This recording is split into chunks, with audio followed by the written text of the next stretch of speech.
Well, after about 6 months of contemplating the best possible way to get these two 2,500-gallon Norwesco water tanks up the side of the mountain safely, today's the day that I'm going to give it a whirl.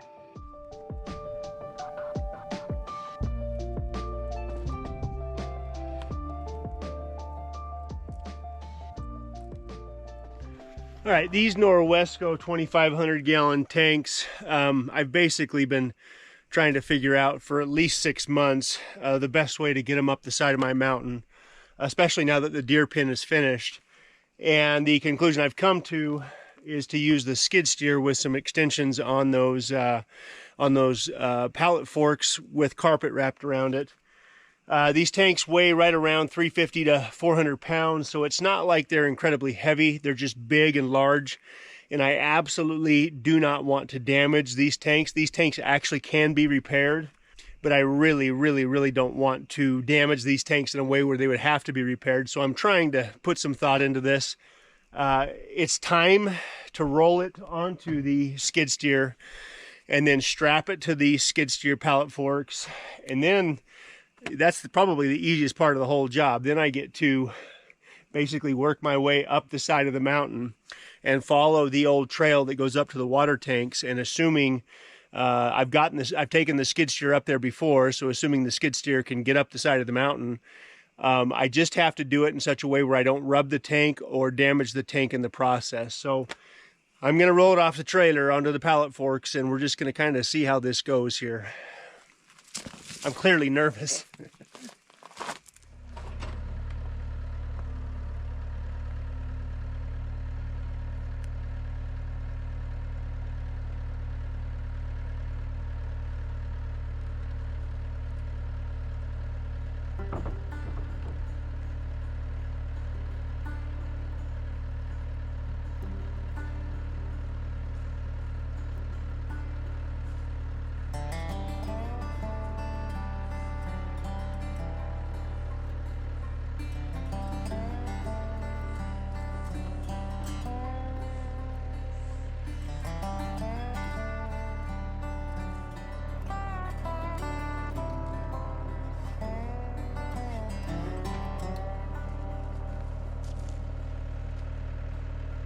For the last few years, we've been using two other water tanks identical to these two Norwesco tanks.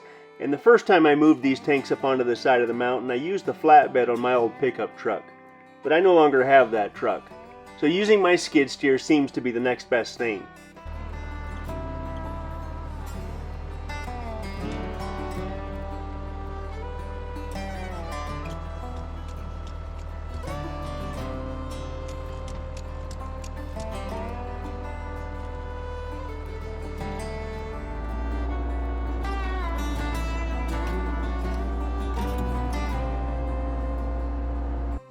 Skid steers get tipped over every single day around the country, but since I've put the extra wide wheels and tires on my skid steer, I've really never even come close to tipping the thing over.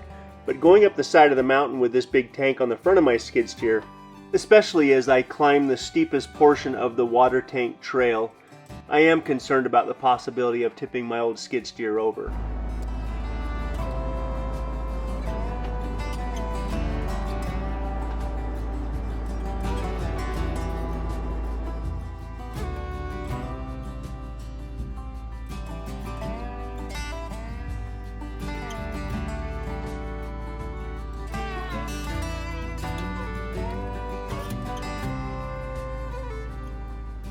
So I got the first tank up here on the side of the mountain, but my blood pressure did go up just a little bit.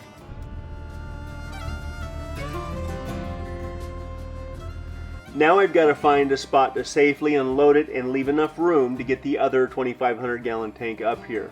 But again, I don't want to puncture any holes in the tank from any sharp rocks.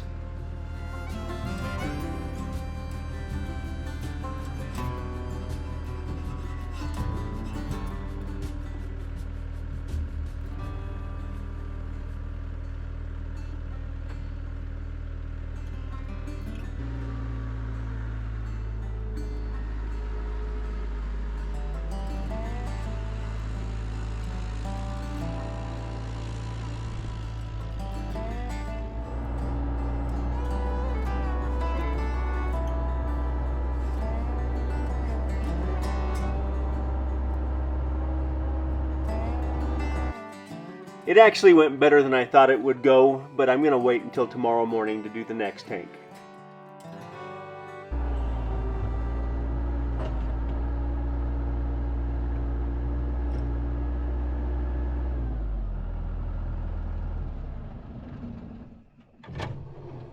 Okay, that's enough for one day. I'm going to get out here in the morning, strap the second tank up there, get it up on the hill, prep the ground before I put the tanks in place. I have some more carpet that's going to go underneath the tanks.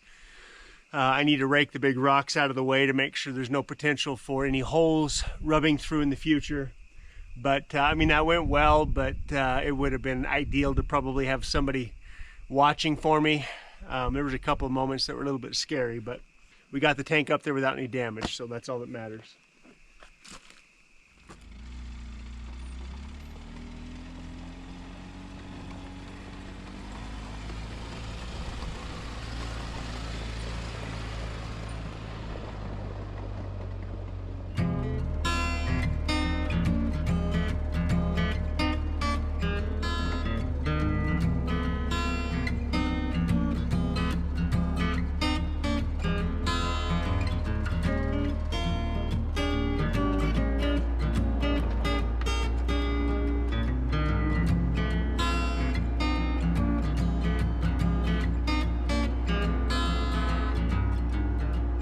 The weather is changing pretty quick right now, and I can tell it's starting to cool off, so in between getting these tanks moved, I also need to get enough firewood piled up to keep my family warm through another cold, hard winter.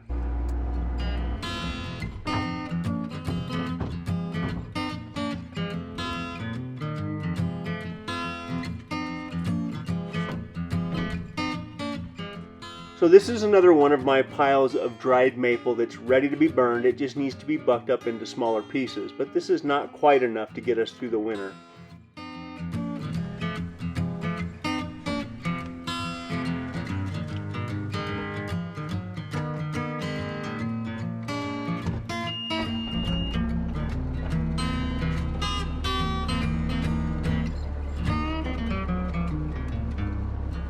Using my rock trailer, which is just perfect to hang off the front of the skid steer, I get all the firewood collected up and hauled down where it can be cut up into smaller pieces, then stacked by the house.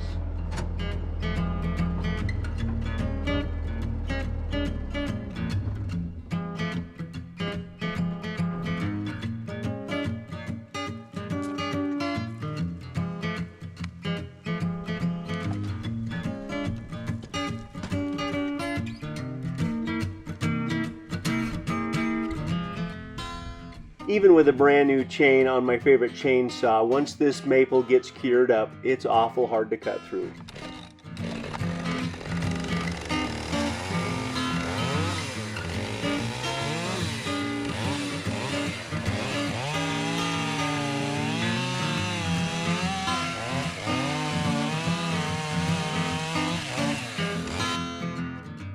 I think this is my 5th or even 6th year using my Husqvarna 545 saw, and it's my absolute favorite chainsaw as far as horsepower to weight ratio is concerned.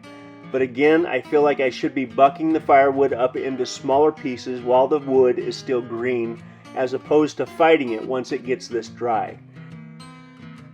But the bottom line is, when the firewood is this dry, there's virtually no creosote left behind in our chimney. A couple of years back, I made a video showing what our chimney looked like after 4 hard winters. And again, there was almost no creosote buildup to be seen.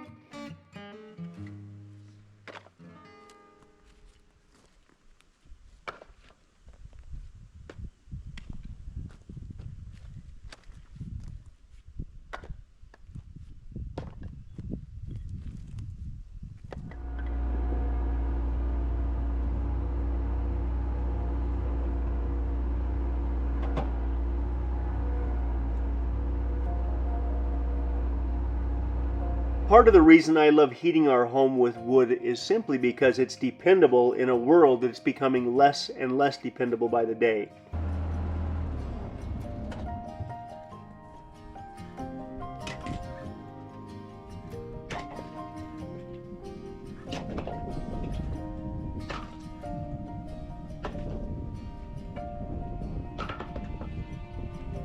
So as long as I do my job and I always have enough firewood to keep my family warm during these cold winters, it's a pretty simple process moving forward.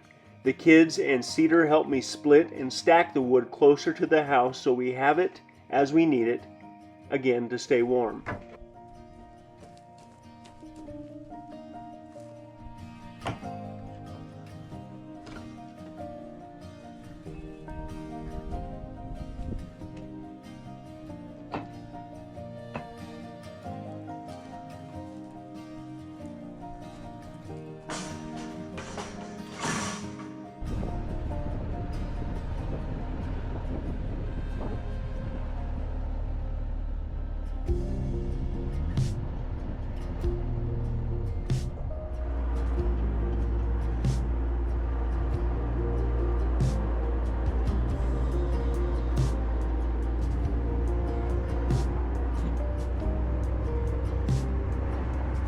If you've never warmed yourself by the heat from a wood stove, you're truly missing out.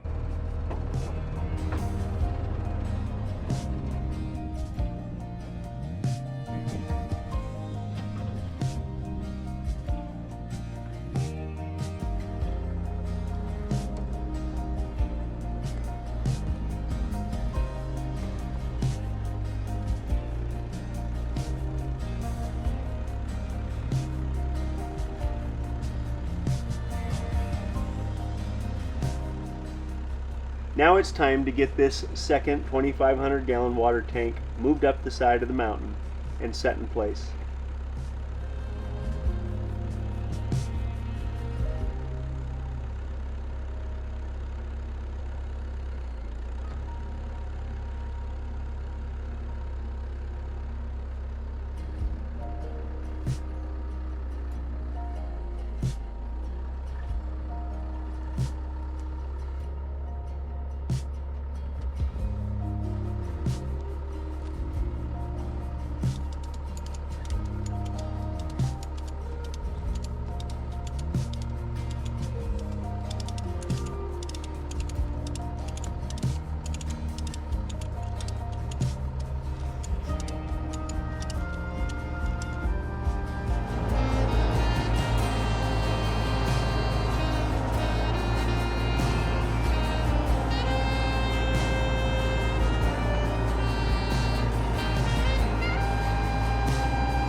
I've also got to do this in a way where I don't leave the gates open in the new mountainside deer pen, because if I leave the gates open, the deer could get out.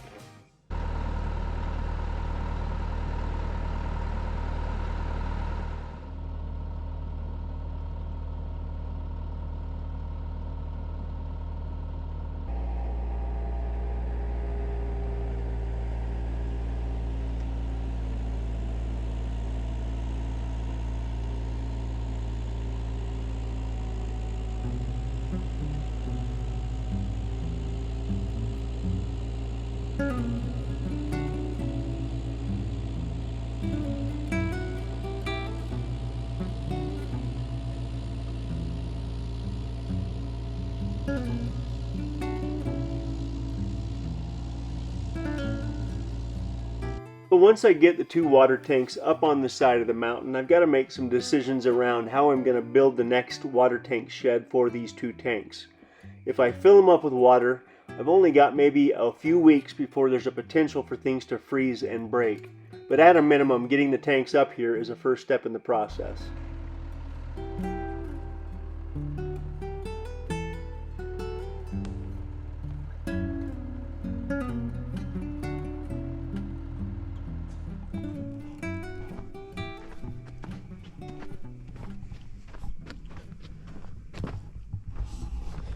All right, now before I flip these tanks up and get them sitting in their final resting place, I need to clean all the rock out. I need to kind of dig along this side a little bit and make sure I have enough room.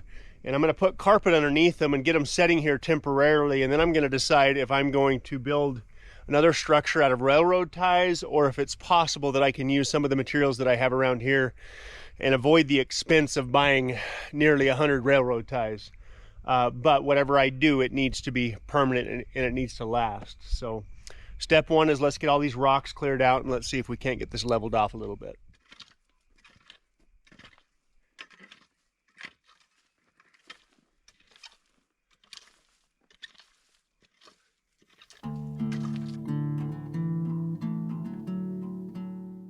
So I believe it was 2 summers ago where I built the underground water tank shed that I now store our other 2 2,500 gallon tanks in. And what I have found is those railroad ties have done an amazing job at keeping our water tanks secure and safe from freezing. But they're not cheap.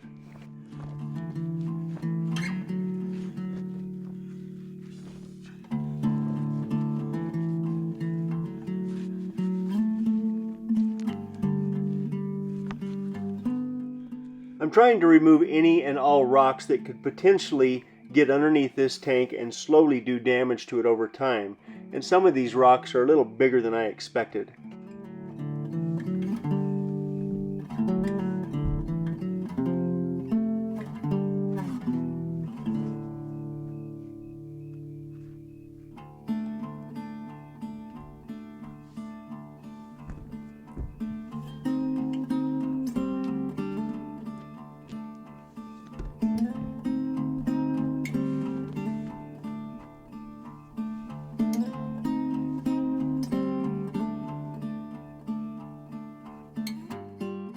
Initially, it seemed like the more I raked, the more rocks I found, but after a good 45 minutes to an hour, I finally got all of the big stuff cleared out. Now it's really important to make sure I have enough room around these tanks to build this shed when the time comes.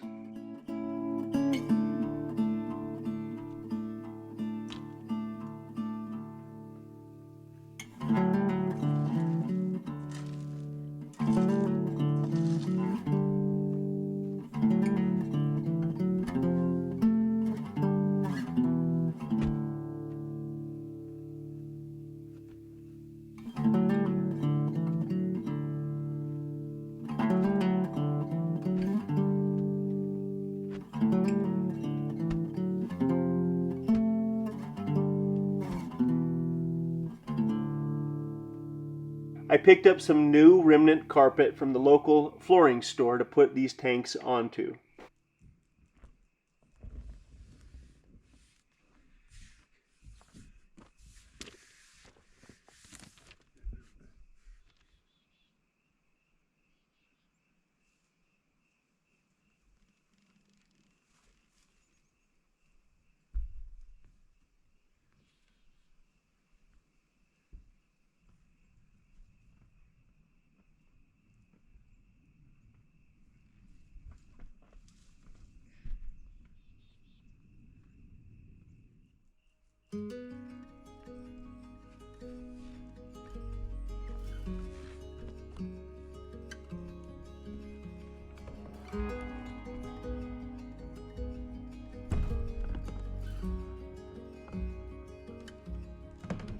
Took me a couple of minutes to remember how I flipped the tanks onto their bottom the last time that I did it, but after giving it some thought, I figured it out.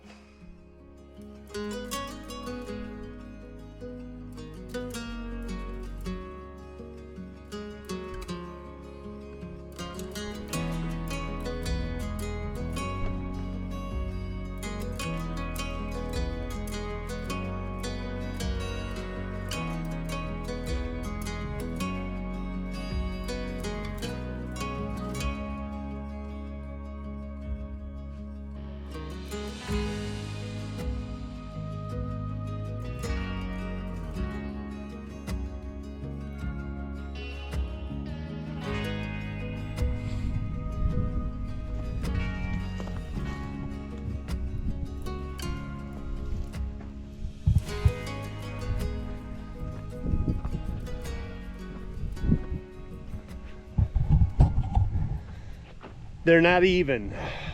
Those tanks might be 8 inches higher than these tanks, which could end up being hundreds of gallons. I need to bring my laser level up here tomorrow and figure out just how much it is.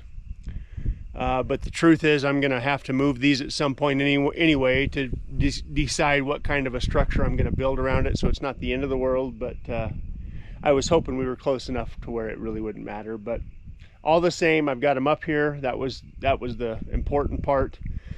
I'm not going to put any water into them until I make for certain that we're close enough to being level that we don't ever have an issue with it down the road. You know, to go through all the effort to put these tanks up here and then to, you know, lose hundreds of gallons of water because I didn't take the time to get them as close to level as I could, to me would be kind of it would be a mistake. But until I get the new well online, until I get everything figured out down there, I'm going to stop right here. And I got them up here. That was the big thing. I was real concerned about getting them up here. If the rains come, if the weather changes, I can still work around all this stuff. So I just have to decide now if I'm going to do this with railroad ties or if I'm going to try and do it with something else. And at the moment, I'm not sure.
This pile of firewood right here has been waiting every bit of 2 years, if not closer to 3, for me to get to it. But it's big, heavy firewood, and it should provide a lot of heat for my family when we need it.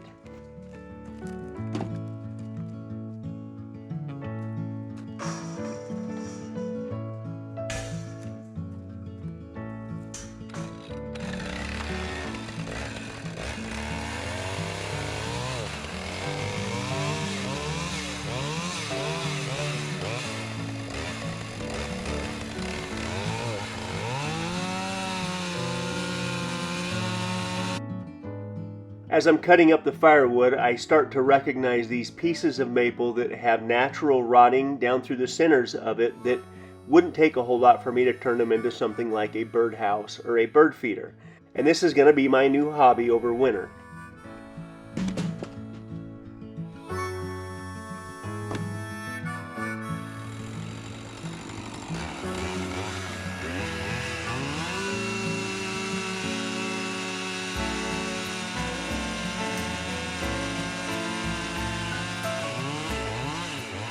I really enjoy the idea that everything I need to keep my family warm comes from our land.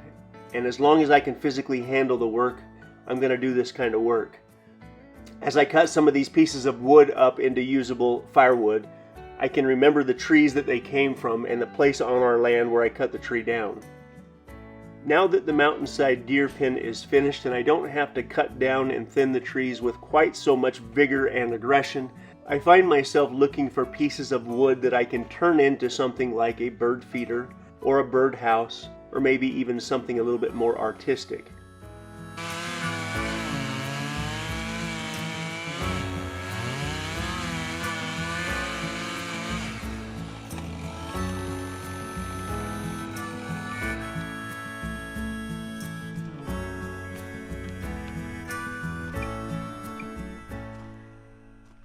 So I think I already stacked maybe 3/4 of a cord over there, and this has got to be every bit of 2, maybe 2.5 cords. But every once in a while when I'm working, I find these pieces of maple that have rot down the centers of them. And my plan is to build some sort of bird feeders or bird houses out of them. So I set this piece aside right here. And that's going to be one of my first projects when we finish the wood shop. I found quite a few other hollow pieces of maple up on the hill that I set aside for future projects. But my long-term plan is to become an expert in building birdhouses and bird feeders out of wood from around here, and other things for that much. I want to build a bench that goes right there in front of the back door where I can sit down and take my boots off. But this is enough firewood to get us through winter. So, well, I take it back. If I use some of this wood in the wood shop, which the plan is to heat that little wood shop with wood, I may need another cord. But